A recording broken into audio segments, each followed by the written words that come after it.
Bonsoir à tous et bienvenue sur Onde Karen TV, votre rendez-vous d'actualité, d'analyse. J'aimerais aussi vous annoncer, c'est une nouvelle rubrique. On va commencer à parler de l'actualité des analyses politiques en République démocratique du Congo chaque mardi sur Onde Karen TV. Voilà, aujourd'hui, on va parler de plusieurs sujets. On va parler de la réforme constitutionnelle, on parlera aussi de fonctionnaires fantômes. On va aussi essayer de parler de cette maladie, la virus Ebola. Comme je vous avais dit, on va essayer de parler de la réforme constitutionnelle. Depuis quelques jours, la tension monte entre les acteurs politiques.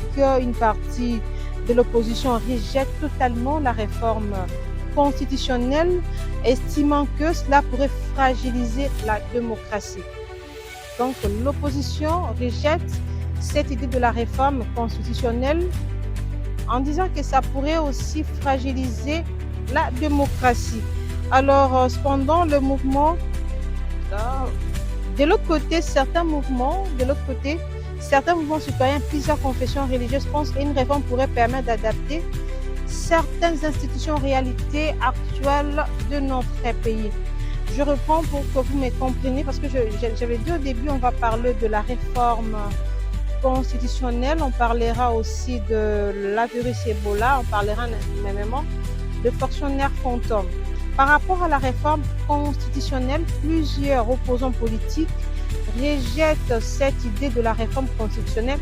Il paraît que ça va fragiliser la démocratie. De l'autre côté, certains mouvements citoyens et plusieurs confessions religieuses pensent que une réforme pourrait permettre d'adapter certaines institutions aux réalités actuelles du pays. Mais une question revient pas seulement chez les opposants, même chez nous, populations, une question revient souvent. Est-ce vraiment la priorité aujourd'hui? Cette question, ça revient souvent. Est-ce que réellement la priorité aujourd'hui, la réforme constitutionnelle, c'est elle? Est-ce vraiment la priorité? C'est important qu'on s'adapte, qu'on se penche d'abord sur ça. Il n'y a pas d'autres préoccupations pour l'instant auxquelles on peut s'adapter, on peut chercher à trouver des solutions. Ou devons-nous d'abord nous pencher sur la réforme constitutionnelle? Voilà, la question revient souvent, pas seulement chez le politique, même nous, populations, la question revient souvent, est-ce vraiment la priorité aujourd'hui, cette réforme constitutionnelle? Est-ce vraiment priorité aujourd'hui? Car pendant que le débat politique continue, beaucoup de citoyens parlent plutôt du chômage. Est-ce vraiment la priorité, cette réforme constitutionnelle? Parce que pendant que des politiques, des opposants essaient un peu, ils ont cette divergence, il y a ceux-là qui rejettent cette idée de réforme constitutionnelle. Il y a de ceux-là aussi qui appuient, mais ils oublient qu'il y a tellement de chômage, il y a la guerre à l'est du pays. Je vais essayer un peu de vous lire, il y a du chômage, il y a de l'insécurité, la hausse de prix et les difficultés. Il y a la hausse de prix et de difficultés de la vie quotidienne. Maintenant, vous qui nous suivez sur Onde Karen TV, que pensez-vous de cette réforme constitutionnelle? Est-ce la priorité? Répondez dans le commentaire, on sera ravis de vous lire. Dites-nous si cette réforme constitutionnelle est-elle prioritaire pour le moment dans notre pays, la République démocratique du Congo. Voilà, j'avais dit on va parler de différents sujets. On a eu à parler de la réforme constitutionnelle. Maintenant, on parlera des fonctionnaires fantômes. On va parler des fonctionnaires fantômes parce que c'est une actualité qui est vraiment à la une. Vous qui allez nous suivre, je vous demanderai aussi d'aller suivre avec beaucoup plus de détails sur les différentes plateformes. Vous saurez que non, cette réalité de fonctionnaires fantômes existe bel et bien. Voilà, les gouvernements poursuivent la lutte contre le fonctionnaire fantôme après plusieurs contrôles biométriques. Après plusieurs contrôles biométriques, il y a les autorités affirment qu'il y a un grand nombre de personnes qui perçoivent le salaire de l'État n'étant pas réellement identifiés. Donc, il y a plusieurs fonctionnaires, je ne sais pas Si ça existe dans plusieurs pays, moi je trouve souvent ici dans notre beau pays que j'aime tant, la République démocratique du Congo, nous voyons plusieurs personnes qui reçoivent de l'argent de l'État sans pour autant être identifiées. Ça pour autant être identifié. Maintenant, avant que ces gens-là, moi j'ai juste cette question qui me traverse l'esprit parce que l'argent provient de caisse de l'État. Ces gens-là sont payés. Et comment est-ce que leur nom a été inscrit parmi ceux-là qui doivent recevoir de l'argent chaque fin de mois? Comment est-ce que... Maintenant, l'objectif maintenant est de nettoyer. Moi, je soutiens le ministre Jean-Pierre Liaou. Il faut vraiment qu'on nettoie tout ça. Il faut qu'il y ait du sérieux en fait. Il faut qu'il y ait du sérieux. Tu ne peux pas chaque fin du mois recevoir de l'argent, or tu n'es pas agent de l'État. Il y a de ceux-là qui ont de numéros matricules qui ne sont pas mécanisés. Mais vous êtes mécanisé, on ne sait pas par quelle magie vous étiez mécanisé, mais vous recevez chaque fin du mois de l'argent sans pour autant travailler. Il y a même de ceux-là qui ne partent pas au travail. Ils ne partent pas au travail, mais chaque fin du mois, ils partent dans des banques recevoir leur argent. C'est vraiment regrettable. Vraiment coup de chapeau au ministre de la fonction publique, Jean-Pierre Liaou, pour cette initiative.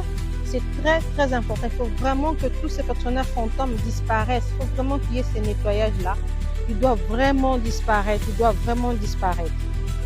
Si cet argent est bien récupéré, on essaie juste, c'est juste l'analyse qu'on essaie de faire ensemble avec vous. On va juste essayer. Moi, j'ai écrit ceci, je vais vous lire ça. Si cet argent est bien récupéré et utilisé correctement, cela pourrait aider à améliorer les services publics, les écoles ou encore les hôpitaux. Parce que si on arrêtait de payer de personnes, de ces fonctionnaires fantômes, pensez-vous pas que non, cet argent-là pourrait aider? Pensez-vous pas que cet argent pourrait aider? Ça pourrait aider à améliorer les services publics? Ça pourrait aider à améliorer les écoles ou encore des hôpitaux. Ça pourrait beaucoup aider. Alors, il faut vraiment que le ministre poursuive cette initiative de supprimer ou encore de nettoyer ces fonctionnaires fantômes. C'est très, très, très important. Vous qui nous suivez, parce que moi, je ne peux pas faire l'analyse tout seul. Alors, vous aussi, j'aimerais que vous puissiez mettre en commentaire si vous êtes d'accord ou pas, si cette initiative du ministre Jean-Pierre Liaou de nettoyage de fonctionnaires fantômes. Ou encore, vous pouvez nous écrire sur le 081 015 0018. Je reprends plus 243 81 015 0018. C'est une nouvelle rubrique, alors j'aimerais qu'on puisse échanger mutuellement. Parce que quand vous nous donnez des idées, on va essayer encore d'améliorer. Si vous trouvez qu'il y a un petit handicap par rapport à cette rubrique, dites-les nous. Nous sommes vraiment ouverts à recevoir toutes vos opinions, votre remarque. On va vraiment le recevoir positivement. Que ce soit négativement que vous allez nous donner des avis, mais nous, on va le recevoir positivement et prendre ce qui est essentiel et essayer d'arranger les choses. Alors, dites-nous en commentaire si vous êtes d'accord à cette démarche du ministre de la fonction publique pour faire le nettoyage de fonctionnaires fantômes. Maintenant, voilà, on a fini avec cette initiative du ministre de la fonction publique, cette initiative de supprimer tout le fonctionnaire fantôme. Maintenant, direction maintenant à l'est du pays où la situation sanitaire inquiète encore de nouveau la population. Les autorités sanitaires renforcent les mesures contre une nouvelle flamme d'Ebola signalée dans certaines provinces. Comme je le disais, si tu n'es pas en bonne santé, tu ne vas pas te tenir debout, tu ne seras pas à l'aise parce que le corps ne tient pas. Comme nous sommes, parce qu'actuellement, je me trouve maintenant à l'est du pays où on va parler de la situation sanitaire de cette virus Ebola qui surgit encore à l'est du pays. Et la population encore commence à s'inquiéter par rapport à cela. Les équipes médicales sont mobilisées, oui. Les équipes médicales sont mobilisées et la population est appelée à respecter les consignes.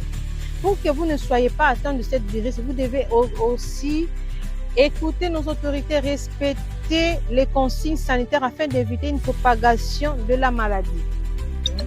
Pour éviter cette propagation de la maladie en virus Ebola, protégez-vous, lavez vos mains à chaque fois, ayez toujours vos cache-nez pour vous protéger parce que si vous ne vous protégez pas, personne ne va vous protéger. Vous devez d'abord savoir vous protéger vous et après on saura quoi faire. Alors, respectez les consignes. Comme je l'ai dit, il y a toujours des commentaires quand je donne un sujet. Je ne manque pas de faire des commentaires. J'ai à faire le commentaire sur la réforme constitutionnelle. Je fais le commentaire sur cette situation, sur la réforme, sur cette suspension encore, cette initiative du ministre de la fonction publique, pardonnez. Je vais encore faire aussi un petit commentaire sur cette situation sanitaire à l'est du pays. La RDC a traversé plusieurs épidémies d'Ebola dans le passé. La RDC a traversé plusieurs épidémies d'Ebola en RDC dans le passé.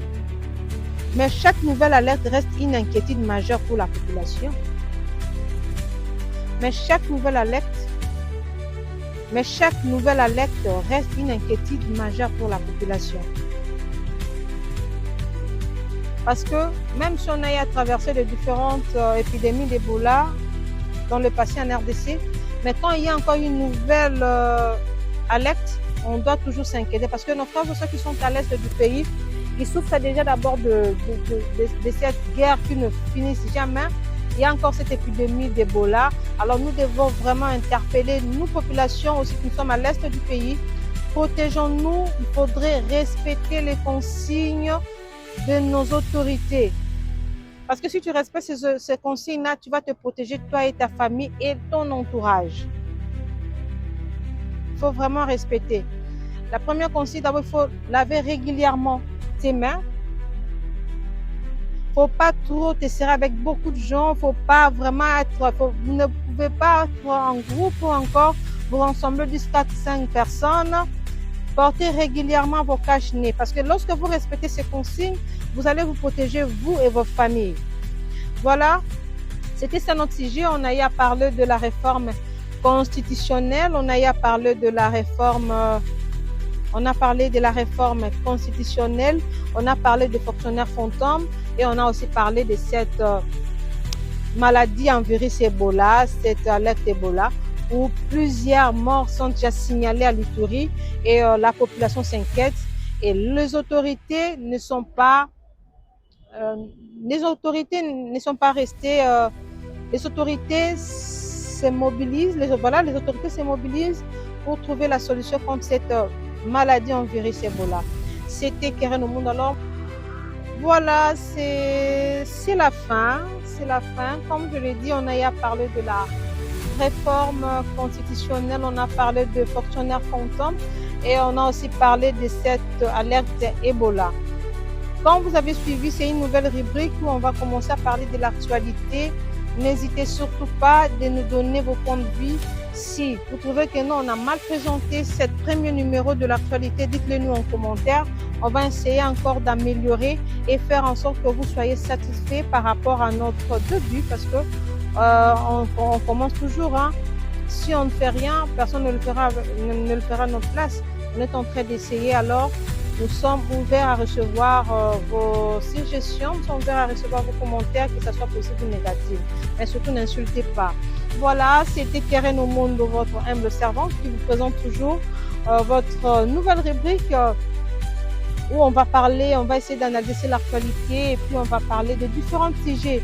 Et n'oubliez pas surtout, on a aussi notre émission Élève Savoir où on parle de la santé mentale, on parle de vécu de plusieurs personnes, ce que vous ressentez. Si vous avez des difficultés, si vous avez un sujet par rapport à notre émission sur des Élèves Savoir, n'hésitez pas à nous écrire sur le plus 243 421 015 0018. Nous serons ravis de recevoir votre sujet et d'essayer d'en parler. Voilà, merci et on vous donne rendez-vous le mardi prochain sur notre même chaîne, Au Monde Keren TV, et avec moi, bien sûr, parce qu'il n'y a pas d'autre personne qui va vous présenter cette mini-actualité. Et merci. Au revoir.